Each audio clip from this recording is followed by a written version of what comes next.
বিসমিল্লাহির রহমানির রহিম।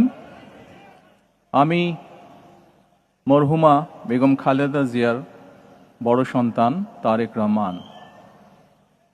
আমি আজকে এখানে উপস্থিত সকল ভাইয়েরা এবং বোনেরা যারা উপস্থিত আছেন, মরহুমা বেগম খালেদা জিয়া জীবিত থাকাকালীন অবস্থায় যদি আপনাদের কারো কাছ থেকে কোনো ঋণ নিয়ে থাকেন, দয়া করে আমার সাথে যোগাযোগ করবেন, আমি সেটি পরিশোধের ব্যবস্থা করব ইনশাআল্লাহ। একই সাথে উনি জীবিত থাকাকালীন অবস্থায় ওনার কোনো ব্যবহারে, ওনার কোনো কথায় যদি কেউ আঘাত পেয়ে থাকেন, তাহলে মরহুমার পক্ষ থেকে আমি আপনাদের কাছে ক্ষমা প্রার্থী।